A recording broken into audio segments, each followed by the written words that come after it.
سورہ جمعہ کی آیت نمبر 2 جو ہے اس کو ذہن میں لے آئیے. هو الذی بعث فی الامیین رسولا منہم یتلو علیہم آیاتہ ویزکیہم ویعلمہم الکتاب والحکمہ. گویا کہ حضور کی جو اصل بعثت ہے، بنیادی بعثت ہے، خصوصی بعثت ہے، وہ امیین کے لیے تھی. آپ خود بھی انہی میں سے تھے.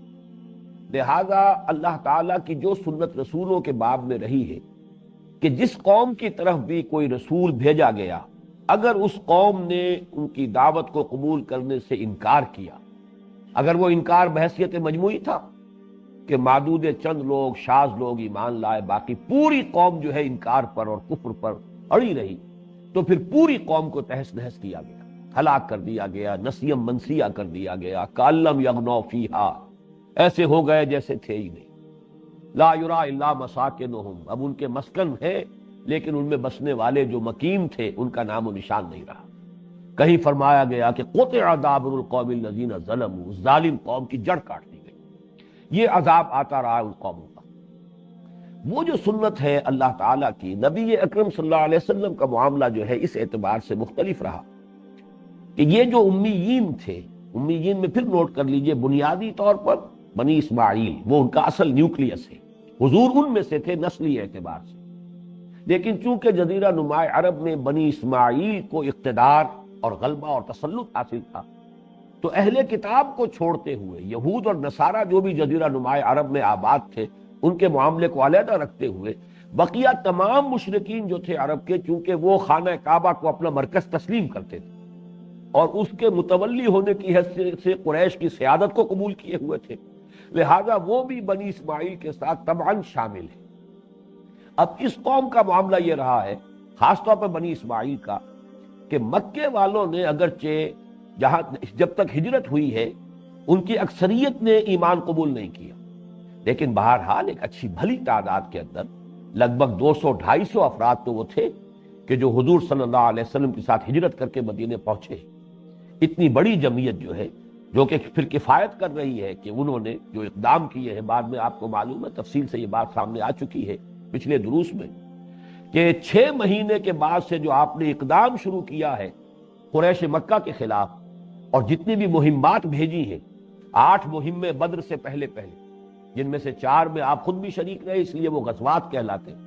4 جن میں آپ نہیں تشریف لے گئے، صرف آپ نے مہمیں بھیجی، وہ سرایا کہلاتے ہیں. یہ سب کے سب صرف مہاجرین پر مشتمل تھی یہ مہمات، کسی انصاری کو اس میں شریک نہیں کیا گیا. یعنی مکے نے اتنی تعداد میں اہل ایمان بہرحال عطا کیے محمد الرسول اللہ صلی اللہ علیہ وسلم کو، کہ آپ کفار کے خلاف جب آپ نے اقدام کیا، آپ کی جو انقلابی جدوجہد جب اقدام کے مرحلے میں آئی ہے، تو اس کے لیے وہ نفری کفایت کر رہی تھی کہ جو مکے ہی سے اہل ایمان کی آپ کے ساتھ ہجرت کر کے مدینے آئی. اس حوالے سے اس نوع کے عذاب کا سوال نہیں. البتہ چونکہ اہل مکہ کی بڑی تعداد جو ہے کفر پر اڑی رہی، اور خاص طور پر ان کے بڑے بڑے سردار، لہذا ان پر عذاب جو آیا ہے ذرا مختلف شکل میں آیا. پہلی قسط اس کی جو ہے، اور بہت بڑی قسط تھی، اس میں کوئی شک نہیں، کہ بڑے وہ تنتنے کے ساتھ اور دبدبے کے ساتھ اور بڑے اعتماد کے ساتھ یہ کہتے ہوئے آئے تھے کہ یوم الفرقان ہے یہ، اب جو جنگ ہوگی معلوم ہو جائے گا کون حق پر ہے کون باطل پر ہے. اس لیے کہ انہیں یقین تھا کہ مسلمانوں کی طاقت اتنی ہے ہی نہیں. 1000 کا لشکر لے کر وہ نکلے تھے بدر کے لیے، اور وہ پورے کیل کانٹے سے لیس تھے. انہیں یقین تھا اپنی فتح کا، اسی لیے انہوں نے تو دعائیں مانگی تھی، اللہم اقطعنا للرحم فائن الغدات. این بدر میں دعا مانگی ہے یہ ابو جہل نے، اے اللہ جس نے ہمارے رحمی رشتے قطع کر دیے. یہ جرم سمجھا گیا حضور کا صلی اللہ علیہ وسلم کہ محمد نے آ کر بھائی کو بھائی سے لڑا دیا ہے، باپ کو بیٹے سے جدا کر دیا ہے، بیوی کو شوہر سے جدا کر دیا ہے، ہمارے رحمی رشتے کاٹ دیے. اقطعنا للرحم، جو ہمارے رحمی رشتوں کا سب سے بڑھ کر قطع کرنے والا ہے، اے اللہ کل اسے رسوا کر دیجو، فائن الغدات، اس کو رسوا کر دے، ذلیل کر دے. کل یہ دعا مانگی. لیکن یہ کہ بہرحال وہ یوم الفرقان ثابت ہوا، اور 70 ان کے بڑے بڑے چودھری اور بڑے بڑے سردار جو ہیں بدر میں کھیت رہے. تفصیل سے ہم اس پر مطالعہ کر چکے ہیں کہ اس میں اللہ تعالیٰ کی معجزانہ مدد شامل تھی، فرشتوں کی مدد تھی. اس کی تفاصیل بھی ہم دیکھ چکے ہیں، غزوہ بدر پر ہمارا ایک مکمل درس تھا. اس وقت صرف حوالہ دے رہا ہوں کہ یہ اصل میں اس سزا کی جو اللہ کی طرف سے آتی ہے، اس سزا کی پہلی قسط تھی. آخری قسط وہ ہے کہ جو ان آیات میں آ رہی ہے، اور یہ ان کے لیے آخری رسوائی. اب اس میں نوٹ کر لیجئے، اس سے پہلے کہ ہم آگے بڑھیں، پہلی دو آیات کا اگرچہ ہم مطالعہ کر چکے ہیں، لیکن نوٹ کر لیجئے کہ اس وقت جتنے مشرکین تھے عرب کے اندر، یعنی عرب میں جو یہودی تھے ان کو بھی اس وقت ذہن سے نکال دیجئے، نجران کے علاقے میں جو عیسائی آباد تھے جنوب کی طرف، یمن کی طرف، ان کو بھی ذہن سے نکال دیجئے، باقی جتنے مشرکین عرب تھے ان کی تین کیٹیگریز کی گئی۔ پہلی کیٹیگری وہ ہے کہ جن کے ساتھ کوئی معاہدہ تھا، لیکن معاہدہ غیر میعادی تھا، کوئی معین وقت نہیں تھا کہ یہ 2 سال کے لیے ہے یا 10 سال کے لیے ہے یا 20 سال کے لیے ہے، بس ایک معاہدہ ہے بغیر کسی صراحت کے کہ اس کی میعاد کتنی ہے۔ پھر یہ کہ ان کی طرف سے کوئی خلاف ورزی بھی نہیں ہوئی۔ اب انہیں جو الٹیمیٹم دیا گیا ہے وہ سب سے نرم ہے، اور وہ یہ ہے کہ 4 مہینے کی مہلت تمہیں دی جائے۔ بہرحال اب جب کہ حق غالب ہو چکا ہے، جاء الحق وزهق الباطل، اب یہ کہ جزیرہ نماء عرب میں کفر اور شرک کا وجود گوارا نہیں کیا جائے، اس میں گویا کہ انہیں یہ اعلان عام کر دیا گیا کہ تمہارے پاس صرف 4 مہینے کی مہلت ہے، اس کے بعد تمہارے خلاف وہ اقدام ہو جائے گا، جیسا کہ میں نے عرض کیا تھا پچھلی نشست میں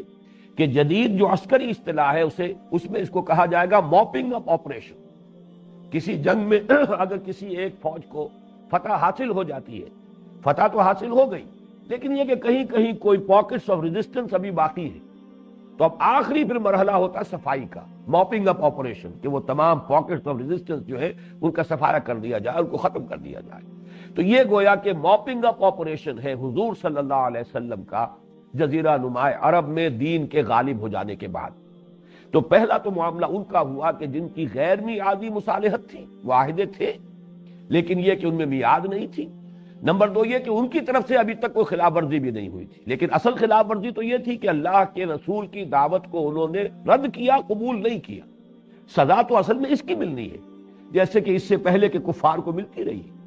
لہذا الٹیمیٹم ان 2 آیتوں میں تو ان کے لیے آیا ہے، برات من اللہ ورسولہ الی الذین عاہدتم من المشرکین، ان تمام لوگوں سے اعلان برات ہے اللہ کا اور اس کے رسول کا جن سے اے مسلمانوں ان مشرکین میں سے تم نے عہد کیے ہیں، معاہدے کیے ہیں، اور ان سے خطاب کر کے فرمایا فسیحوا فی الارض 4 اشہر، اب 4 مہینے کی مہلت ہے، 4 مہینے تک اس جزیرہ نماء عرب میں گھوم پھر سکتے ہو۔ وَاعْلَمُوا أَنَّكُمْ غَيْرُ مُعْجِزِ اللَّهِ وَأَنَّ اللَّهَ مُخْزِي الْكَافِرِينَ، اور یہ جان رکھو یقین کے ساتھ کہ تم اللہ کو تھکا نہیں سکتے، ہرا نہیں سکتے، اور اللہ کافروں کو رسوا کر کے رہے۔ یہ اس کی وہ سنت ثابتہ ہے جس کا تقاضا ہے کہ رسولوں کے باب میں اللہ کی سنت یہی رہی ہے کہ ان کی دعوت کو رد کرنے والوں کو اللہ تعالیٰ کی طرف سے عذاب جو ہے وہ دیا جاتا ہے۔ جیسا کہ میں عرض کر چکا ہوں یہ ایک کیٹیگری تھی۔ اس میں آپ ایک بات امپلائیڈ ہے وہ نوٹ کر لیجئے۔ وہ امپلائیڈ بات یہ ہے کہ اگر تم اپنے کفر پر اور شرک پر اڑے رہنا چاہتے ہو تو جزیرہ نماء عرب کو خیر بات کہو اور چلے جاؤ۔ جزیرہ نماء عرب میں اب کفر اور شرک نہیں ہے۔ اچھا، دوسری کیٹیگری وَأَذَانٌ مِّنَ اللَّهِ وَرَسُولِهِ إِلَى النَّاسِ يَوْمَ الْحَجِّ الْأَكْبَرِ أَنَّ اللَّهَ بَرِيءٌ مِّنَ الْمُشْرِكِينَ وَرَسُولُهُ فَإِن تُبْتُمْ فَهُوَ خَيْرٌ لَّكُمْ وَإِن تَوَلَّيْتُمْ فَاعْلَمُوا أَنَّكُمْ غَيْرُ مُعْجِزِ اللَّهِ وَبَشِّرِ الَّذِينَ كَفَرُوا بِعَذَابٍ أَلِيمٍ۔ یہ دوسری کیٹیگری۔ اب دیکھیے اصل میں الفاظ میں پوری طرح صراحت نہیں ہے کہ پہلے 2 آیتوں میں کس قسم کے مشرکین کا تذکرہ ہے، اس آیت میں کس قسم کے مشرکین کا تذکرہ ہے، لیکن یہ کہ خود بخود جو ہے اس کے بین السطور سے آدمی کو اور غور کر کے نکالنا پڑتا ہے کہ جو دہرا کر بات آ رہی ہے تو معلوم ہوا کہ کیٹیگریز جدا ہیں، یہاں کسی معاہدے کا ذکر نہیں، لہذا یہ وہ مشرکین عرب ہیں ان جنرل پورے جزیرہ نماء عرب میں آباد مشرکین جن کا حضور سے کوئی معاہدہ نہیں تھا۔ یا اگلی آیت سے ایک منطقی نتیجہ نکلے گا، یا یہ کہ کوئی معاہدہ تھا لیکن ان کی طرف سے کوئی خلاف ورزی ہوئی ہے، کسی بھی اعتبار سے انہوں نے اس معاہدے کی جو بھی شرائط تھی ان میں سے کسی کو توڑا ہے، تو ان دونوں کا معاملہ یہ ہے کہ انہیں بریکٹ کر کے یکجا کر کے ان کے لیے 4 مہینے کی مہلت نہیں رکھی گئی، بلکہ اس کو آگے لے کے پڑھ لیجئے جو اگلی آیت آ رہی ہے فَإِذَا انْسَلَخَ الْأَشْهُرُ الْحُرُمُ۔ ویسے تو ان کے خلاف اقدام فوراً بھی ہو سکتا ہے، اس لیے کہ کوئی جو ہے معاہدہ ان کے ساتھ ہے نہیں، یا معاہدہ تھا تو وہ اس کی خلاف ورزی خود کر چکے، لہذا اقدام جو ہے فوری طور پر کیا جا سکتا ہے۔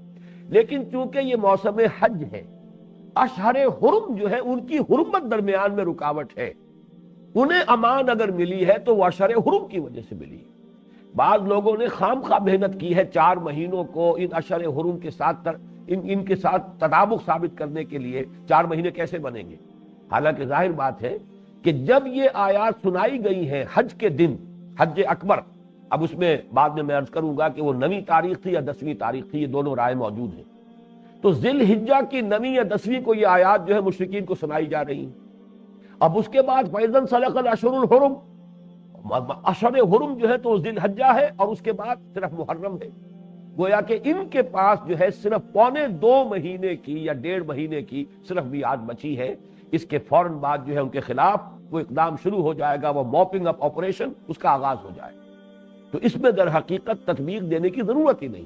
اس لیے کہ پہلی کیٹیگری جدا ہے۔ یہ وہ لوگ تھے جن سے معاہدہ تھا،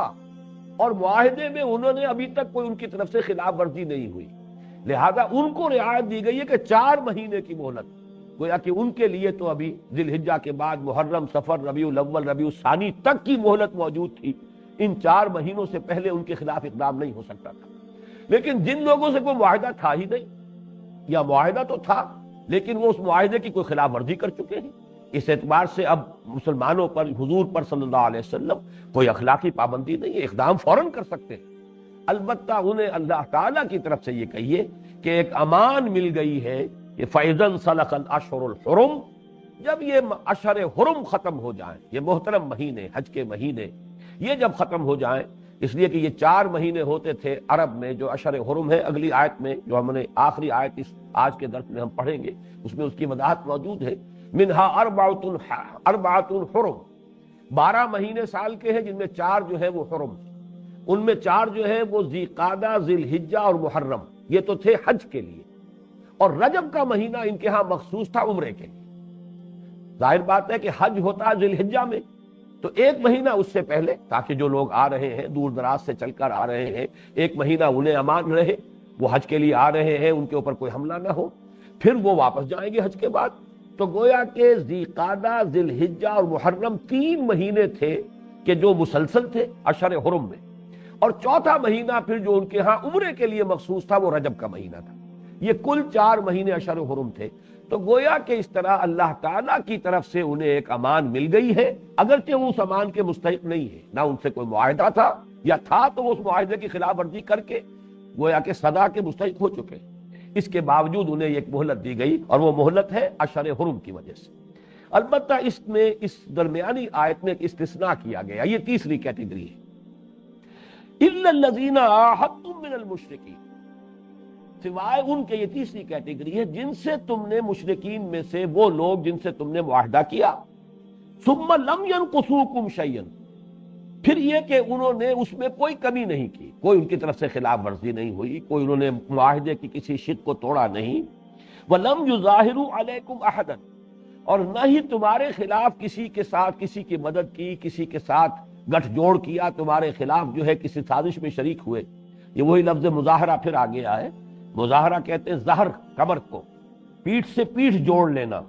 کسی خاص مقصد کے لیے۔ عام طور پر پچھلے زمانے میں جنگیں جو ہوتی تھی، اگر کہیں چند آدمی اگر نرغے میں آ گئے بہت بڑے کسی لشکر کے یا بڑی جمعیت کے، تو پھر وہ پیٹھ سے پیٹھ جوڑ کر کھڑے ہوتے تھے تاکہ پشت دونوں کی محفوظ رہے اور وہ سامنے سے مقابلہ جو ہے دونوں طرف کر سکے۔ 4 آدمی ہیں تو اسی طرح کھڑے ہو جائیں گے کہ چاروں 4 اطراف کو فیس کریں گے، اور ان کی پشتیں جو ہے گویا کے درمیان میں جڑی ہوئی ہوں گی، تاکہ وہ پشت کی جانب سے ہر ایک ان میں سے اپنے آپ کو محفوظ سمجھتے ہوئے ساری توجہ جو ہے وہ سامنے کی طرف مبذول کر سکے۔ یہاں سے لفظ مظاہرہ بنا ہے، یعنی مظاہرہ ہے کسی مقصد کے لیے، جس کو ہم کہتے ہیں کہ ہاتھ ملانا، ہاتھ جوڑنا، اپنی ہمتوں کو جمع کر لینا، لیکن یہاں پر پشت سے ہے، پشتیں جوڑ لینا، کمرے جوڑ لینا اپنی کسی مقصد کے لیے۔ تو فرمایا پھر وہ لوگ اِلَّا الَّذِينَ عَاهَدتُّم، سوائے ان کے، ان مشرکین کے کہ جن سے تم نے معاہدہ کیا، ثم لم ينقصوكم شيئا، پھر انہوں نے تمہارے ساتھ جو شرائط طے کی تھی ان میں سے قطعاً کوئی چیز کم نہیں کی، نقص، کمی، ثم لم ينقصوكم، کوئی شے تمہارے معاملے میں، تمہاری شرائط میں انہوں نے کمی نہیں کی، وَلَمْ يُظَاهِرُوا عَلَيْكُمْ أَحَدًا، نہ ہی تمہارے خلاف کسی کے ساتھ گٹھ جوڑ کیا، فَأَتِمُّوا إِلَيْهِمْ عَهْدَهُمْ، تو ان کا معاہدہ جو ہے چونکہ یہ ٹائمڈ ہے، میعادی ہے، لہذا اس کا اتمام کرو۔ ہو سکتا ہے وہ 6 مہینے کا ہو سکتا ہے وہ 2 سال کا ہو سکتا ہے اس سے زیادہ کا ہو، لیکن بہرحال یہ 3rd کیٹیگری ہے کہ جو بھی معاہدہ ہے کہ جو میعادی ہے، اس لیے کہ یہاں پر معین ہو گیا الی مدتہم عہدہم الی مدتہم، تو معلوم ہوا کہ یہ معاہدہ وہ ہے کہ جس میں مدت بھی معین ہے، تو جو بھی مدت معین ہے اس کا اتمام ہوگا، اور جیسے ہی وہ مدت ختم ہوگی اس کے بعد وہ الٹیمیٹم ان کے اوپر بھی اپلیکیبل ہو جائے۔ تو یہ تین کیٹیگریز ہیں تمام مشرکین عرب کو تین حصوں میں تقسیم کر کے، اور ہر ایک کے ساتھ معاملہ تو ایک ہی ہے، اعلان جنگ ہے، سیدھی سیدھی بات ہے، یا ایمان لاؤ اسلام میں داخل ہو جاؤ، اور ورنہ پھر یہ ہے کہ تمہارے خلاف فیصلہ کن اقدام ہو۔ بس صرف فرق یہ ہے کہ جن سے کوئی معاہدہ نہیں،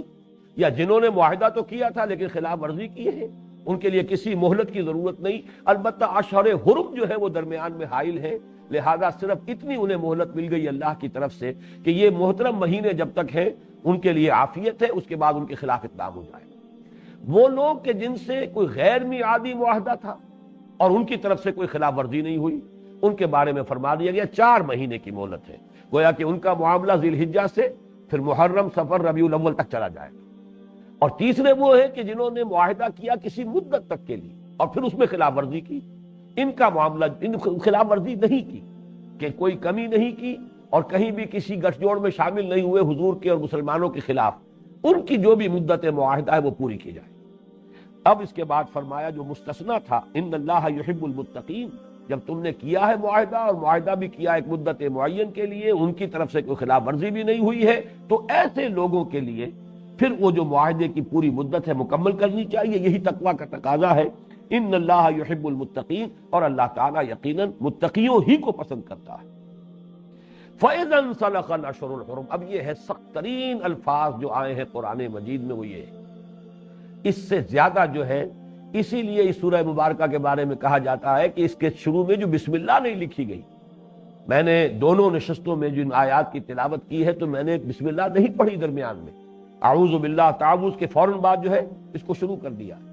اگرچہ درمیان میں سے کبھی تلاوت اگر کی جائے تو اس میں آیت بسم اللہ کا پڑھنے کی گنجائش ہے اور اس کی اجازت ہے فقہا کی طرف سے، لیکن ابتدا میں آیت بسم اللہ نہیں پڑھی جائے گی۔ اور حضرت علی نے جو اس کی توجیہ کی ہے وہ یہی ہے کہ یہ سورت تو تلوار ہاتھ میں لے کر نازل ہوئی ہے، اور بسم اللہ میں اللہ تعالیٰ کے 2 نام ہیں جو رحمت سے ماخوذ ہے،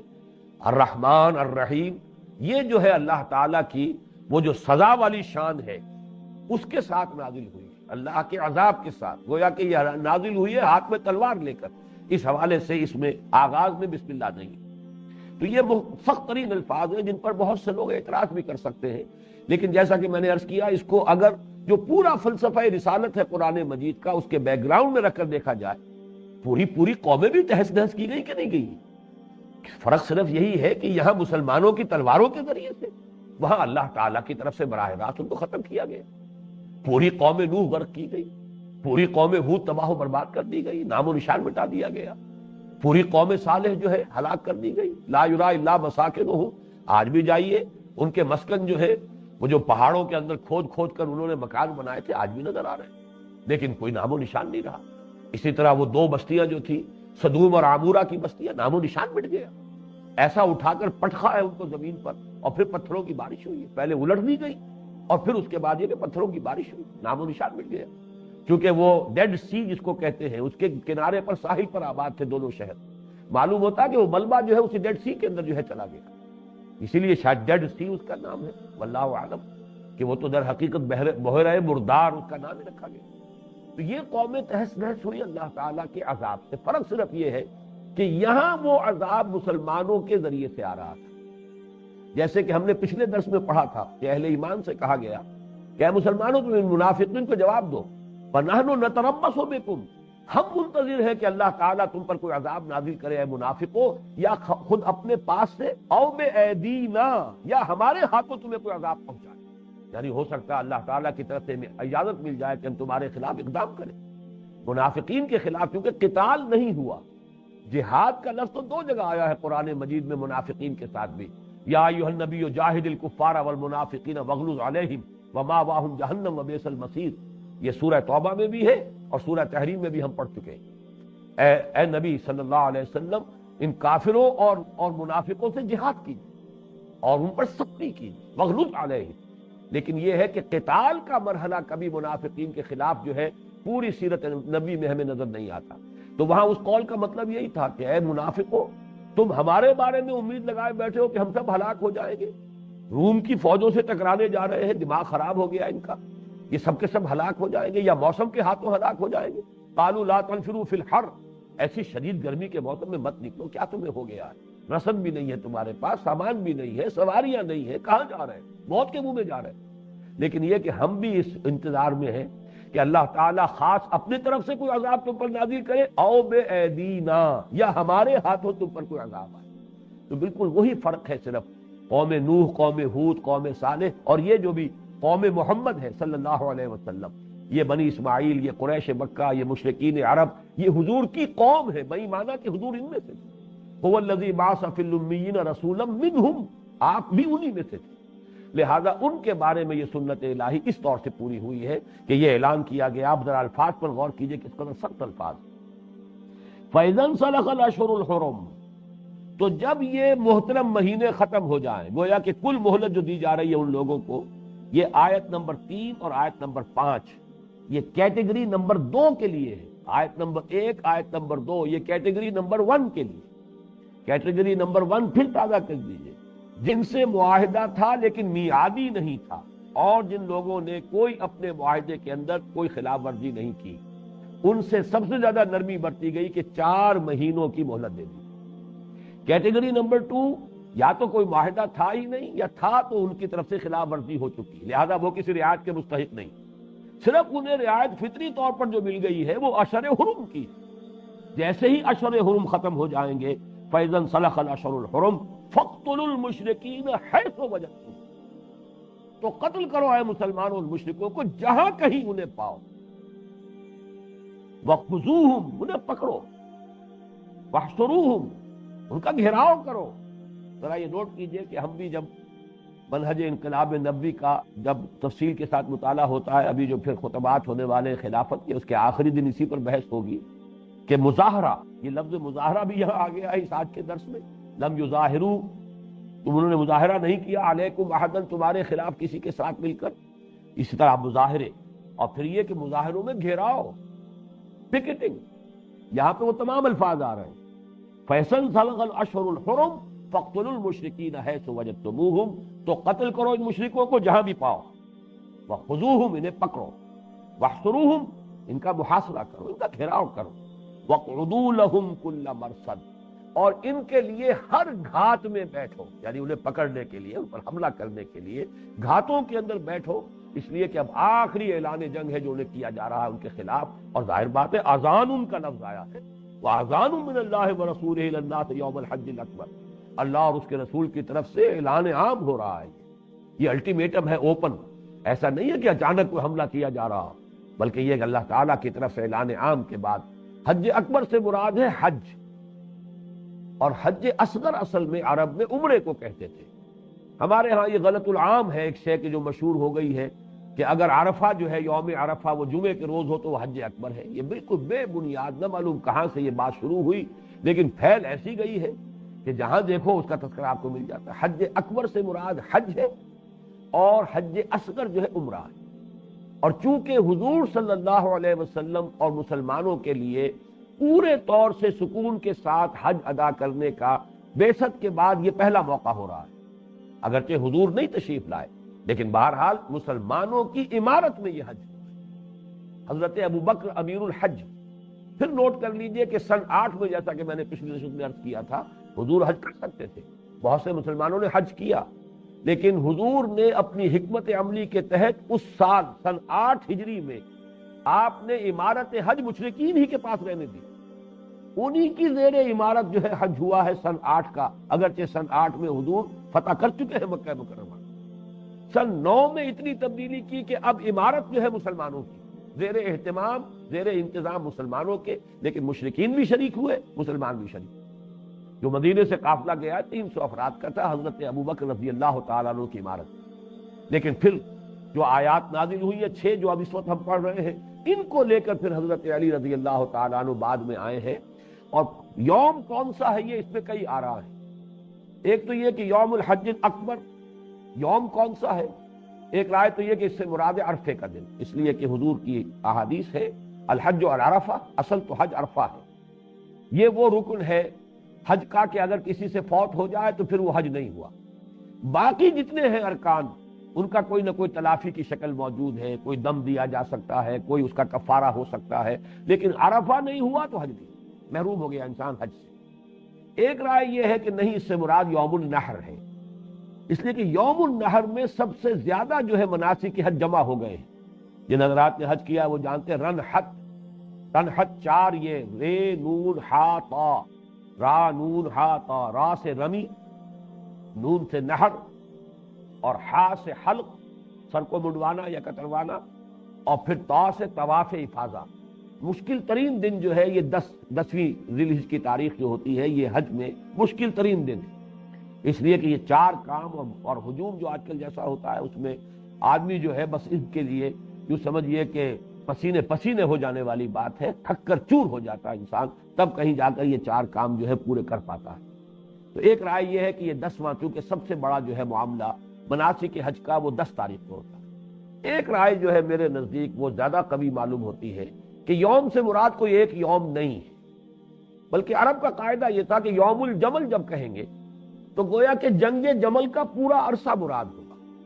یوم صفین کا دن، اب صفین کا دن جو ہے کئی مہینوں پر پھیلا ہوا دن ہے۔ جنگ صفین جو حضرت علی رضی اللہ تعالی عنہ اور حضرت معاویہ رضی اللہ تعالی عنہ کے مابین ہوئی ہے، وہ کئی مہینوں کا معاملہ، لیکن عرب اسے ایک دن کہتے ہیں، یوم صفین کا دن، یوم الجمل جمل کا دن۔ تو اس اعتبار سے ایک رائے یہ ہے کہ یہاں کوئی خاص دن معین نہیں ہے، بلکہ حج کا اجتماع مراد ہے کہ تمام جو ہے قبائل عرب جو ہے وہاں موجود ہوں گے، کونے کونے سے لوگ آئے ہوئے ہوں گے، تو وہاں پر جب یہ اعلان عام ہو جائے گا، یہ الٹیمیٹم ہوگا، تو گویا کہ ہر انسان کو معلوم ہو جائے گا کہ یہ اب محمد الرسول اللہ صلی اللہ علیہ وسلم کی طرف سے آخری اعلان ہو گیا ہے۔ فَإِذَا انْسَلَخَ الْأَشْهُرُ الْحُرُمُ فَاقْتُلُوا الْمُشْرِكِينَ حَيْثُ وَجَدتُّمُوهُمْ وَخُذُوهُمْ وَاحْصُرُوهُمْ وَاقْعُدُوا لَهُمْ كُلَّ مَرْصَدٍ فَإِن تَابُوا وَأَقَامُوا الصَّلَاةَ وَآتَوُا الزَّكَاةَ فَخَلُّوا سَبِيلَهُمْ۔ یہ بھی بہت اہم مضمون ہے جو یہاں آیا ہے، اس لیے کہ دستوری اور قانونی اعتبار سے اس کا کی یوں سمجھیے بہت پروفاؤنڈ ہے، یہ الفاظ بہت معنی خیز ہے اور بہت دور رس نتائج نکلتے ہیں۔ یعنی یہ کہ جب اعلان عام ہو گیا، یا ایمان لے آؤ اور یا تمہیں قتل کر دیا جائے گا، یا امپلائیڈ ہے تھرڈ آلٹرنیٹو، یا اس ملک کو چھوڑ کر چلے جاؤ جہاں سینگ سمائیں۔ جیسا کہ آپ نے سنا ہوگا کہ چند لوگ جو ہے مکے کے وہ تو اسی تیسرے آپشن کو لے کر چل پڑے تھے۔ اکرمہ، ابو جہل کے بیٹے حضرت اکرمہ، چونکہ بعد میں ایمان لے آئے ہیں، اور ان کے ساتھ بہت سے لوگ وہ اب جا رہے تھے، حبشہ کی طرف ہجرت کر رہے ہیں۔ کبھی یوں سمجھیے کہ 20 سال پہلے ہجرت کی تھی مسلمانوں نے، اور اب یہ ہجرت کر رہے ہیں جو کفار ہے، اس لیے کہ اب یہاں پر غلبہ مسلمانوں کو حاصل ہو چکا ہے، اور محمد الرسول اللہ صلی اللہ علیہ وسلم کی طرف سے اعلان عام آ گیا ہے۔ وہ تو پھر مختلف روایات ملتی ہے۔ ایک روایت یہ بھی ہے کہ جب وہ ریڈ سی میں سے ان کا جہاز گزر رہا تھا تو طوفان آیا، اور اس طوفان میں دیکھا کہ سب مشرکین جو ہے، اب وہ پجاری تھے، کوئی جو ہے لات کا ہے، کوئی منات کا ہے، کوئی عزا کا ہے، کوئی حبل کا ہے، لیکن کوئی کسی کو نہیں پکار رہا سوائے اللہ کے، اے اللہ نجات دے دے ہمیں اس مصیبت سے۔ تو اکرمہ کو ذہن میں یہ بات آئی، اللہ تعالیٰ کی طرف سے یہ توفیق نصیب ہوئی، تو سوچا، دروں بینی کی کہ اگر ہم اس مصیبت کے وقت میں تو صرف اللہ کو پکار رہے ہیں، نہ کسی لات، نہ عزا، نہ منات، نہ حبل، کسی کا بھی ہم نام نہیں لے رہے، تو معلوم ہوا کہ ہماری فطرت میں تو توحید ہے، صرف ایک اللہ ہے اور کوئی نہیں۔ اور یہی وہ بات ہے کہ جس کی دعوت دے رہے ہیں محمد صلی اللہ علیہ وسلم، لہذا وہ وہاں سے پھر واپس ہوئے۔ ایک رائے یہ بھی ہے کہ ان کی اہلیہ نے امان حاصل کی اکرمہ کے لیے، اور وہ گئی ہیں اور جا کر لے کر آئی ہیں۔ بہرحال یہ واقعات ایسے ہیں کہ جن کے بارے میں تیقن کے ساتھ کچھ کہنا مشکل ہے، مختلف روایات ملتی ہیں۔ بہرحال اب سوال یہ تھا کہ وہ کیا چیزیں ہوں گی کم سے کم جن کی سمبولک حیثیت یہ ہوگی کہ اگر یہ شرطیں پوری کر دی جائیں تو تم مسلمان مان لیے جاؤ گے۔ یہ ایک بہت اہم قانونی معاملہ ہے، یا تو قتل کیے جاؤ گے یا مسلمان ہو جاؤ، ایمان لے آؤ۔ تو اس ایمان کی علامت کیا ہے؟ منیمم شرائط کون سی ہے کہ کوئی شخص پوری کر دے تو وہ پھر اس قتل عام سے بچ جائے گا، اس کی جان جو ہے بخشی ہو جائے گی؟ تو یہ انتہائی اہم معاملہ ہے، اس کے لیے 3 شرطیں یہاں بیان کی گئی۔ فَإِن تَابُوا، تو اگر وہ توبہ کریں، اور توبہ سے یہاں مراد ایمان ہے، إِلَّا مَن تَابَ وَآمَنَ وَعَمِلَ عَمَلًا صَالِحًا فَإِنَّهُ يَتُوبُ إِلَى اللَّهِ مَتَابًا۔ توبہ کی شرط ہے ایمان، اور یہاں ظاہر بات ہے توبہ کرے، کس چیز سے توبہ کرے، کس شے سے رجوع کرے؟ شرک سے توبہ کرے، کفر سے توبہ کرے، اس لیے کہ یہاں کسی اور چھوٹے موٹے گناہ کا ذکر نہیں ہے، یہاں تو معاملہ کفر کا ہے، شرک کا ہے، یا اسلام اور ایمان کا ہے۔ تو فَإِن تابوا، ایمان لائیں۔ نمبر 2، وَأَقَامُوا الصَّلَاةَ، اور نماز قائم کریں، وَآتَوُا الزَّکَاةَ، اور زکوٰۃ ادا کریں۔ گویا کہ یہ 3 ہیں منیمم شرائط، جن سے کم تر پر صلح نہیں ہو سکتی، جن سے کم پر کسی مسلمان کو مسلمان تسلیم نہیں کیا جاتا۔ اس لیے کہ ان کی اہمیت یہ ہے کہ حضرت معاذ بن جبل رضی اللہ تعالیٰ عنہ کی بڑی طویل روایت جو یہاں ہم نے پڑھی بھی ہے، اس کا لفظ برفظ مطالعہ کیا تھا، اس میں بھی یہی الفاظ آئے تھے کہ مجھے حکم ہوا تھا امرت ان اقاتل الناس حتی یشہدوا ان لا الہ الا اللہ وانی رسول اللہ ویقیموا الصلاۃ ویؤتوا الزکاۃ فاذا فعلوا ذلک اعتصموا وعصموا منی دماءہم واموالہم وحسابہم علی اللہ عز وجل۔ یہ حضور نے انیشیٹ کر دیا، مجھے حکم دیا گیا ہے کہ میں لوگوں سے جنگ جاری رکھوں یہاں تک کہ وہ کلمہ شہادت ادا کرے، گواہی دے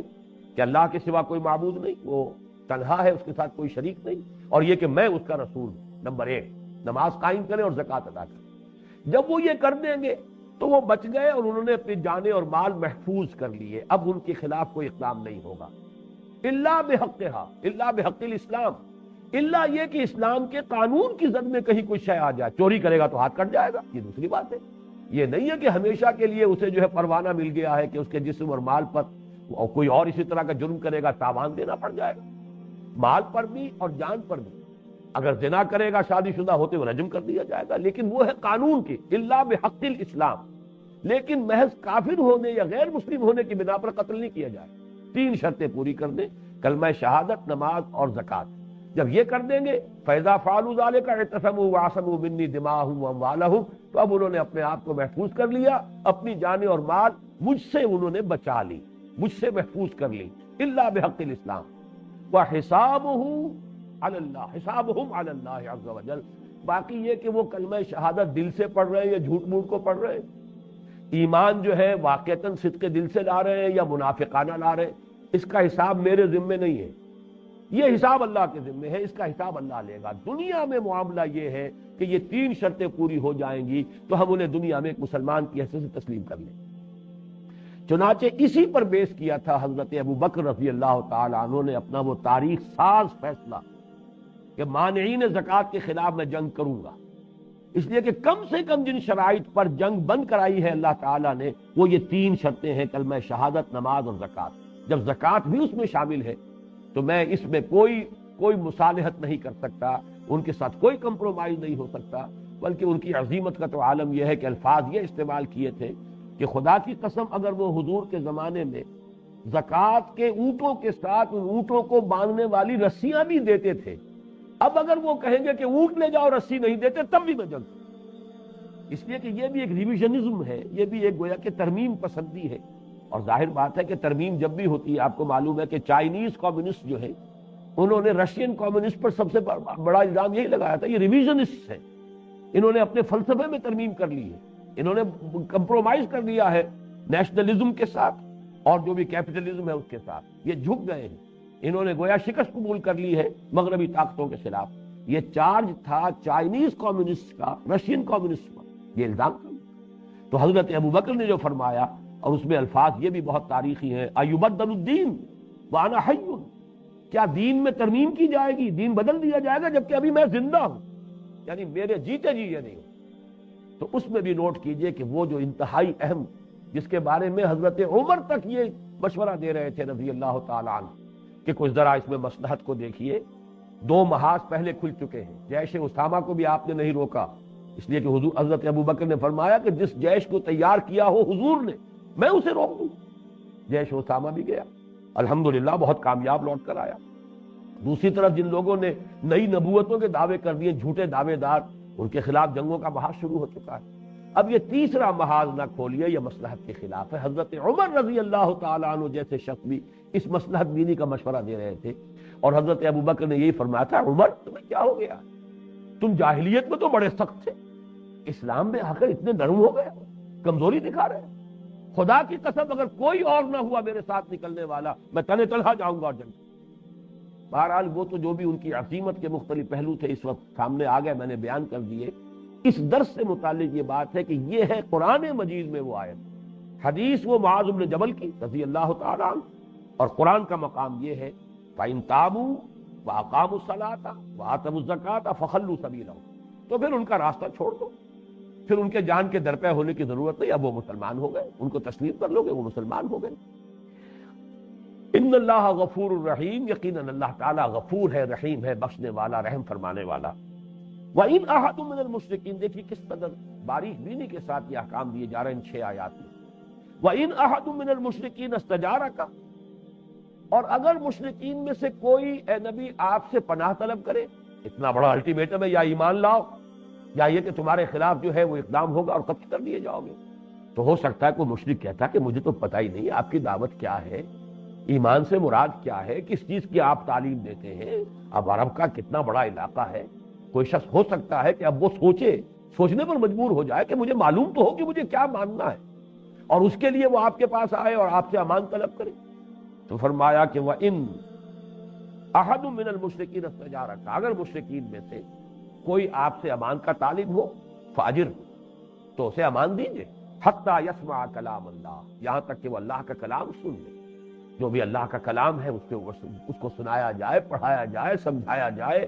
دین کیا ہے اس کی تعلیم دی جائے، اس کے تقاضے کیا ہیں، فرائض کیا ہیں، کم سے کم کیا پابندیاں ہیں جو مسلمان کی حیثیت سے تمہیں قبول کرنی ہوگی۔ ثم ابلغہ مأمنا، پھر اسے پہنچا دو اس کے امن کی جگہ پر، یعنی یہ نہیں کہ اسی وقت کہو کہ اب بولو ایمان لاتے ہو کہ نہیں لاتے، اگر نہیں لاتے ہو تو یہی گردن اڑا دی جائے گی، نہیں، یہ تو پھر اس امان کے خلاف ہے۔ پھر جو اس کی جگہ ہے امن کی وہاں واپس پہنچا دو۔ ثم ابلغہ مأمنا، وہاں جا کر اب وہ سوچے غور کرے، پھر جو فیصلہ اسے کرنا، ایمان لائے ایمان لے آئے، ایمان لانے کا فیصلہ کرتا ہے، نہیں لاتا تو پھر ظاہر بات ہے جو بھی الٹیمیٹم ہے اس کی زد میں آ جائے گا۔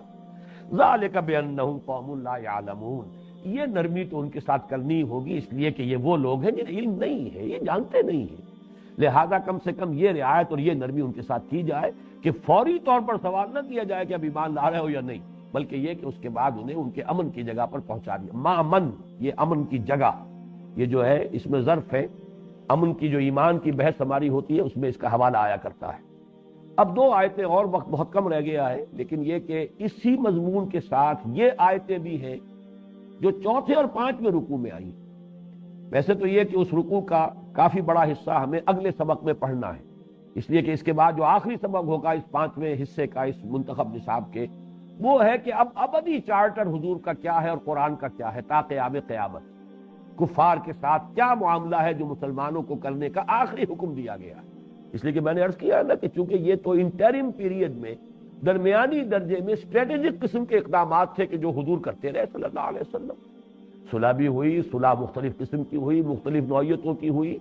پھر یہ کہ صلح کی کوشش ہو رہی ہے تو حضور نے انکار بھی کیا، یہ مختلف ہے، ہر وقت کی حکمت اور مصلحت کے اعتبار سے کمال تدبر کے ساتھ حضور نے معاملہ کیا۔ لیکن اب اس کے بعد ابدی چارٹر کیا ہے قرآن کا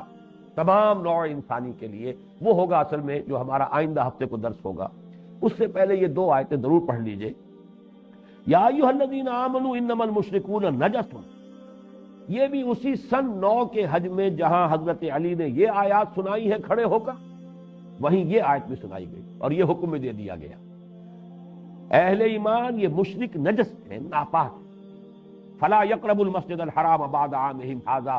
تو اپنے اس سال کے بعد اب وہ مسجد حرام کے قریب نہ آنے پر، یہ اعلان بھی کر دیا گیا ہے سن 9 میں۔ اور اس میں مجھے حیرت ہوئی تھی کہ مولانا اسلائی صاحب کیسے مان رہے ہیں کہ یہ تمام جو 5 رکوع ہیں سن 8 میں نازل ہو گئے، سن 8 میں یہ آیت نازل ہوئی ہوتی تو عامہم ھذا سے مراد سن 8 کا حج ہوتا، کہ زیادہ سے زیادہ مشرکین کے لیے رعایت ہوتی سن 8 کے حج میں شرکت، ورنہ یہ کہ اس کے بعد سن 9 میں ان کی شرکت کا کوئی سوال ہی نہیں، جبکہ اصل اعلان سن 9 میں ہو رہا ہے۔ تو عامہم ھذا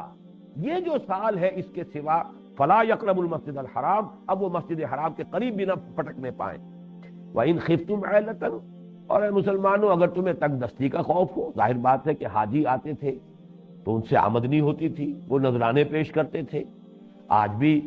حجاج جو ہے اگرچہ اب عربوں کو ضرورت نہیں رہی ہے، خود ان کو اللہ نے بہت غنی کر دیا ہے، بہت دولت ہے، پھر بھی ٹیکس وغیرہ تو لیتے ہیں، اور مکے مدینے کے لوگوں کی تو چاندی اور سونا ہوتا ہے، جبکہ وہاں پر کرائے جو لیتے ہیں وہ جتنے بڑے کرائے اور سخت کرائے اور ہیوی کرائے لیتے ہیں، تو یہ آمدنی کا ذریعہ آج بھی ہے ان کے لیے۔ اس اعتبار سے اس وقت تو ظاہر بات ہے کہ حج ہی سب سے بڑا آمدنی کا ذریعہ ہے۔ وہ تو بے وادن غیر ذی زرع ہے، پیدا تو وہاں کچھ ہوتا ہی نہیں تھا، وہاں کے لوگوں کی آمدنی تھی کیا؟ جو بڑے بڑے رؤوسا تھے ان کا معاملہ تجارت کا تھا، قافلے لے کر جاتے تھے، لیکن غرباء کے لیے تو در حقیقت وہاں واحد ذریعہ آمدنی جو ہے وہ حج ہے۔ قربانی ہو رہی ہے تو اس کے لیے ظاہر باتیں بھیڑیں بکریاں پال رہے ہیں تو ان کی قیمت اچھی اٹھتی تھی ایام حج میں، موسم حج میں جب آئیں گے سب لوگ خریدیں گے اس کو کرنے کے لیے قربان۔ اسی طریقے سے قربان کر کے کتنا گوشت کھا جائے گا حاجی؟ وہ باقی سارا گوشت وہ سکھاتے تھے، سارا سال جو ہے وہ سوکھا گوشت کھاتے تھے۔ یہ منظر تو میں نے خود سن 62 کے حج میں دیکھا ہے۔ اس طریقے سے لوگ کھڑے ہوتے تھے، خاص طور پر تکرونی جو وہاں پر عرب میں افریقی کچھ لوگ آباد ہیں، غریب لوگ نہایت مفلوق الحال، ایسے جھپٹتے تھے، وہ گوشت جو ہے لے جاتے تھے، گوشت کی ایک بوٹی ضائع نہیں ہوتی تھی۔ اب ذرا معاملہ جو ہے مختلف ہو گیا ہے وہاں۔ بہرحال فرمایا وَإِنْ خِفْتُمْ عَيْلَةً فَسَوْفَ يُغْنِيكُمُ اللَّهُ مِنْ فَضْلِهِ إِنْ شَاءَ۔ تو ڈرو نہیں، اللہ چاہے گا تو تمہیں غنی کر دے گا، اور ذرائع بہت ہیں۔ ایک در بند ہوتا ہے، اللہ 10 در جو ہے کھول دیتا ہے۔ ایک ذریعہ اگر تمہارا بند ہو جائے گا تو تم یہ نہ سمجھو کہ اللہ کے ہاتھ بند جائیں گے، معاذ اللہ ثم معاذ اللہ، ید اللہ مغلولہ، اللہ کے ہاتھ بند تو نہیں ہے جیسے کہ یہودیوں نے کہا تھا۔ اللہ کے ہاتھ بل یداہ مبسوطتان ینفق کیف یشاء، اس کے دونوں ہاتھ کھلے ہوئے، جیسے چاہتا خرچ کرتا ہے۔ تو ڈرو نہیں کہ اگر یہ مشرکین پر پابندی لگ جائے گی حج کی تو نفری کم ہوگی حاجیوں کی، تو ہماری آمدنی گھٹ جائے گی۔ وَإِنْ خِفْتُمْ، دیکھیں کس قدر ڈاؤن ٹو دی گراؤنڈ باتیں ہیں، یہ بالکل میٹر آف فیکٹ والا معاملہ جو کہ حقائق ہے، زمینی حقائق، ان سے قرآن مجید بحث کرتا ہے۔ اہل ایمان انما المشرکون نجس، یہ مشرک نجس ہے، ناپاک ہے، فلا یقربوا المسجد الحرام بعد عامهم ھذا، تو اس سال کے بعد وہ مسجد حرام کے قریب نہ پھٹکنے پائیں۔ وَإِنْ خِفْتُمْ عَيْلَةً فَسَوْفَ يُغْنِيكُمُ اللَّهُ مِنْ فَضْلِهِ إِنْ شَاءَ، اگر تمہیں کوئی اندیشہ ہے کوئی کچھ افلاس کا تو پھر اللہ تعالیٰ چاہے گا تو تمہیں غنی کر دے گا۔ ان اللہ علیم الحکیم، یقیناً اللہ تعالیٰ سب کچھ جاننے والا اور کمال حکمت والا ہے۔ ایک آیت میں اور پڑھنا چاہتا تھا لیکن وقت ختم ہو گیا ہے۔ بارک اللہ لی ولکم فی القرآن العظیم ونفعنی وإیاکم بالآیات والذکر الحکیم۔